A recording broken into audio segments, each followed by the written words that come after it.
If he is humiliating you constantly, that is not okay, and it's a form of abuse. I've experienced narcissistic abuse, and the last time my ex-husband really humiliated me was after I went down to San Diego with my daughter. And after a month of not asking to see her, after I served him divorce papers, he finally magically asked to spend time with her. We went to a park because I did not feel safe to be in a house with him. And instead of him playing with our daughter, he proceeded to record me.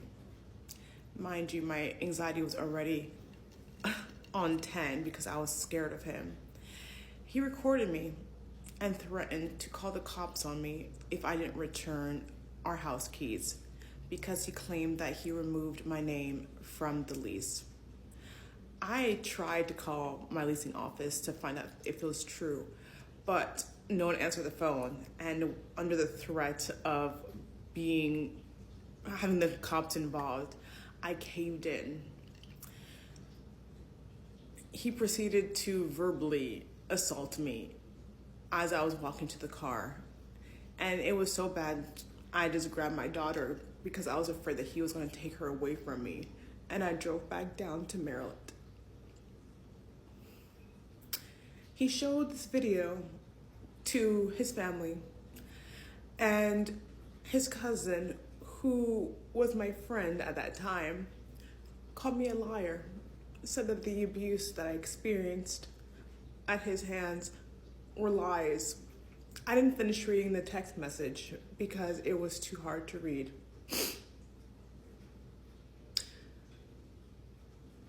But that was a power thing. He wanted to dominate me, and he wanted to punish me for embarrassing him. It's never okay if the person that claims to love you humiliates you. They are trying to hurt you. So if you believe to be in a narcissistic abusive relationship or any type of abusive relationship, I beg you, try to find somewhere to go and protect yourself. And I know you're scared, and I know you think you're crazy or you're overreacting, and I am here to let you know that no, you're not. No, you're not. It's okay to reach out for help, and people will believe you. The right people will believe you. So be strong, and it's gonna be okay. A lot of women are desperate, and that includes myself. I'm going to say the hard part out loud so that other women don't feel this shame anymore.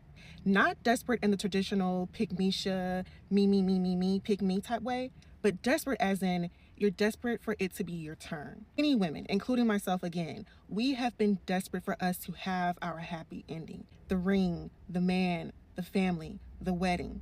It doesn't matter what our success looked like. So if we're going to keep it real, most of these women that you guys are claiming that are pick-me-shas, they're successful, they're beautiful, they have their own house, own car, a great career. But what holds them back and what held me back for such a long time is waiting, and still not receiving what I think and thought that I deserved, meaning that happy ending, okay?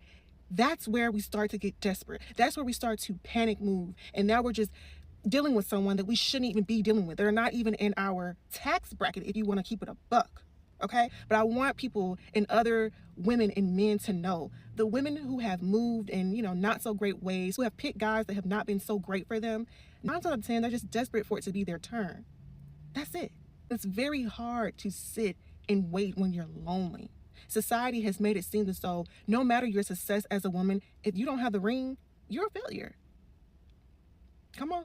Well, ladies, please understand, if you've ever made a not so smart move, I understand. I have been there several times. Thank God for tomorrow. We love tomorrows because we have the opportunity to change. Hopefully any woman who's going through this and has heard my video today, I hope this reassures you to let you know you're not the only one who has made a decision that wasn't so smart. You are not the only one waiting sometimes for it to be your turn. I feel like I aggravate a lot of women, including my mum, because I decided very early on that my worth is not based on how much I can sacrifice. So there's certain things I'm not doing because my worth is not contingent on that. I feel like a lot of women do things to show that they can be of help. I can help you.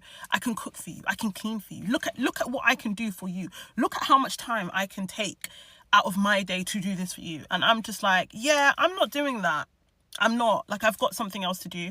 I would rather go out and have fun than cook for people. I would rather go and rest than cook for people. I would rather spend some time alone than be with other people. If it's something I need to do, I'd rather do that. And what upsets me is that people don't understand that when they're triggered by that, it's because it's so rare and it's so like unconventional, especially for a Black African and eldest daughter to behave that way, that people don't even understand they're being triggered by it.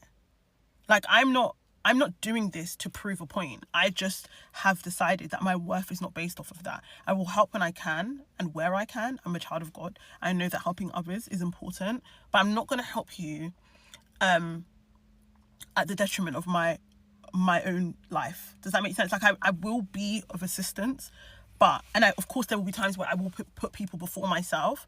But if I don't do that and you're not happy with that, I don't mind. Like, if I say no to you and you feel like, oh, I'm the worst person in the world, I'm okay with that because I need to put myself first. And women don't do that. So when other women do that, they look at them like, she's selfish, or it comes across as like under the guise of, I don't like her, but you don't even know why you don't like her, but you're triggered because you wish you could be as free as that woman. A lot of women, I believe, wish they could be as free as me. I sense a little bit of resentment when I talk to my mum sometimes about certain things because I know that she wishes she could be as free as me to say no, to not do. And it's actually amazing because I've actually taught my mum how to say no. I've actually sat her down and I'm like, Mum, you don't have to do that. Like, when my mum turned 50, I think she changed for the better. Like, she stopped doing things because she felt she needed to. I sit her down and be like, you're 50 years old, you're a big woman. You've been a big woman for a very long time. You don't need to do that. And it's sad because sometimes when I get it from men, I'm like, I don't care. Men will think I'm selfish. Men will think I do too much. Like, when I used to say I don't want children, men used to go crazy because how dare you? But when I get it from women, it's disappointing. And I want a lot of women that are those women to understand that you're being triggered. You're being triggered. There's something in you that wishes you could be that way because that shouldn't bother you. What another woman is. Now I'm about to get real deep real quick. Some of this might be triggering, but just stay close, okay? Listen to what I'm saying, all right? The psychology behind abusive men is actually very, very simple. Keyword, I said psychology. Listen to me now. So I don't want to hear, well, they were abused growing up, so that's why they know to abuse. Yeah, that's all one and the same, but the psychology means mental. Stay with me. A lot of young boys, because they were boys before they were men, right? Their mistakes growing up were not met with words of advice and encouragement. Their mistakes were often met with aggression and in some households, sexual aggression, which is very, very sad. Now, mild aggression can range from, a small argument to a big argument. Major aggression can lead to beatings, physical beatings, or rape, or some kind of sexual assault, right? Meanwhile, the mothers were thinking they were holding their boys accountable and whipping them into shape for their own mistakes, right? But they were actually instilling this nature of combativeness towards accountability because now they were once put in a situation where they had to defend themselves. Always growing up, always met with some kind of aggression. It was never met with, hey, this could be a teachable moment, right? So naturally they grow up and they're always on the defense, right? Stay with me. So sometimes naturally they become super dodgy to accountability.